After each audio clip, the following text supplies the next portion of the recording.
இன்னைக்கும் எனக்கு எழுத படிக்க தெரியாது. இருந்தாலும் அச்சீவ்மெண்ட் பண்ணணும் அப்படிங்கிற வெறியும் துடிப்பும் இந்த நிமிஷம் வரைக்கும் எனக்கு ஓடிட்டே தான் இருக்குது. போயிட்டு தான் இருப்பேன், இன்னும் அச்சீவ்மெண்ட் பண்ணிட்டு தான் இருப்பேன். இன்னமும் எழுத படிக்க தெரியாது. ஓகே, ஆச்சரியம் தான். ஆனா அந்த 10 வயசுல எல்லாரும் மாதிரி பள்ளிக்கூடத்துக்குலாம் போக முடியலன்னு வருத்தம் இருந்தது. ரொம்ப வேதனையா இருக்கும். நைட்டெல்லாம் அழுகுவேன். நிறைய இடத்துல நான் ஃபாரினுக்கு போயிட்டு நிறைய இடத்துல எனக்கு தெரியாம பாத்ரூம்லயே பொம்மை படம் போட்டிருந்தா தான் டக்குன்னு போவேன். இல்லைன்னா எழுத்து போட்டிருந்தா எனக்கு புரியாது. கொஞ்சம் யாராவது ஜென்ஸ் ஒரு உள்ள போனாதான் நான் அவன் பின்னாடி போவேன். ஸோ இந்த மைனஸை பிளஸ் பண்ணணுன்றது எனக்கு ஒரு வெறி. சென்னை மொபைல் ஸ்டார்ட் பண்றப்போ ஒரு 4 பேர் 2003ல ஸ்டார்ட் பண்ணோம். 2003ல தான் முதல் 2003ல தான் சென்னை மொபைல் ஃபர்ஸ்ட் கடையே கோயம்புத்தூர். ஆனா எனக்கு என்ன புரியலன்னா, கோயம்புத்தூர்ல கடை திறக்கிறவர் கோயம்புத்தூர் மொபைல்ஸ்ல பேர் வைக்கிறது, சென்னை மொபைல்ஸ் பேர். எனக்கு இந்த ஊர் ரொம்ப பிடிச்சிருந்தது. நான் நிறைய ட்ரிப் தோத்துருக்கேன். 16 தடவை தோத்துருப்பேன் லைஃப்ல. அப் டவுன் இருந்துட்டே இருந்தது. இப்பெல்லாம் பாத்தீங்கன்னா ரொம்ப சலிப்பாய் போகுது. என்னடா முயற்சி பண்றான், எல்லாரும் தான் என்ன தூக்கி விடுறதுக்கு தான் ஆள் இல்லைல்ல. என்ன பிடிச்சி வேற வழியே இல்லை. எவ்வளவு ரூபாய் முதலீட்டுல முதல்ல Chennai mobile sir? Chennai mobile 3 லட்சம். இன்னைக்கு உங்க டர்ன் ஓவர் இன்னைக்கு 1000 கோடி கிராஸ்.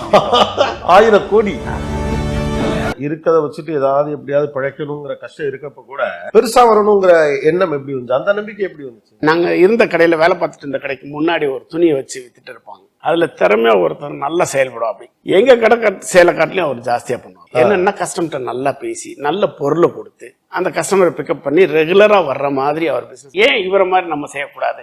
சின்ன முதலீடுல எப்படி வர முடியாதா, ஏன் வரலாமே அப்படின்னு சொல்லிட்டு அவரை பார்த்து அந்த விஷயத்தை இம்ப்ரெஸ் ஆகி. 13 வயசுல எப்படி கடை போட்டீங்கன்னு? சின்ன பையன் எப்படி சொந்தமா கடை போடுங்கிறது? அதான் பிளாட்பாரத்துல கடை போட்டு அது ரெடி ஆகி ஒரு 14 வயசு வரப்ப தனியா ஒரு கடை ஒண்ணு, சின்ன கடை ஒண்ணு, பர்ஃபியூம், பாடி ஸ்ப்ரே, இந்த மாதிரி ஐட்டம் எல்லாம் ரொம்ப இம்ப்ரெஸ்ஸா இருக்கும். அப்ப அந்த காலகட்டத்தில் ரொம்ப ரேரா இருக்கும். நல்ல பர்ஃபியூம் கொடுத்தோம்னா நல்லா இருக்கும். அப்ப அந்த குவாலிட்டி நல்ல பொருள் கொடுக்க ஆரம்பிச்சா கஸ்டமர் திரும்ப வருவாங்கன்றது அது எனக்கு நல்லாவே தெரியும். எங்கேயும் இல்லாத பொருளை கொடுத்தோம்னா அதுக்கு நமக்கு ஒரு தனி மரியாதை இருக்கும். அப்படிங்கிறது ஒரு என் கடைக்கு வர்றதுக்கு ஒரு காரணம் இருக்கணும். வாடிக்கையாளர் கண்டிப்பா குவாலிட்டி இருக்கணும், அல்லது வேற எங்கேயும் கிடைக்காதுப்பான்னு இருக்கணும்.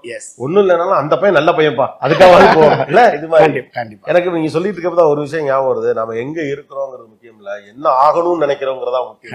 கண்டிப்பா சோ படிப்பு கிடையாது, வறுமை, ஆனா ஏதாவது ஒண்ணு பெருசா ஆகணுங்கிற எண்ணம் இருந்தது. கண்டிப்பா இன்னைக்கும் எனக்கு எழுத படிக்க தெரியாது. இருந்தாலும் என்னால அச்சீவ்மெண்ட் பண்ணணும் அப்படிங்கிற வெறியும் துடிப்பும் இந்த நிமிஷம் வரைக்கும் எனக்கு ஓடிட்டே தான் இருக்குது. போயிட்டு தான் இருப்பேன், இன்னும் அச்சீவ்மெண்ட் பண்ணிட்டு தான் இருப்பேன். இன்னமும் எழுத படிக்க தெரியாது.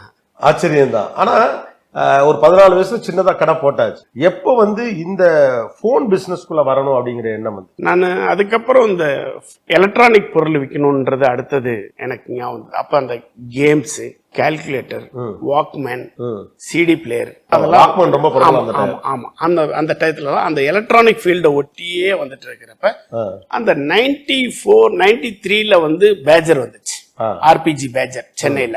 அப்ப நான் எங்க ஃபாஸ்டா இருக்கணுமோ அங்கதான் இருப்பேன். எங்க நல்ல விஷயம் தெரியணுமோ அங்கதான் இருப்பேன். யார் பெரியவங்களோ அவங்களோட தான் சேருவேன். சின்னவங்களோட சேர மாட்டேன். நாலேஜபிளா யார் பேசுறாங்க, புதுசா யார் சொல்லி கொடுக்குறாங்க, அவங்களோடய டிராவல் பண்ணுவேன். குழந்தைங்களோட விளையாடாம கொஞ்சம் மெச்சூர்டா இருக்கு, பெரியவங்களோட தான் பழகுவேன்.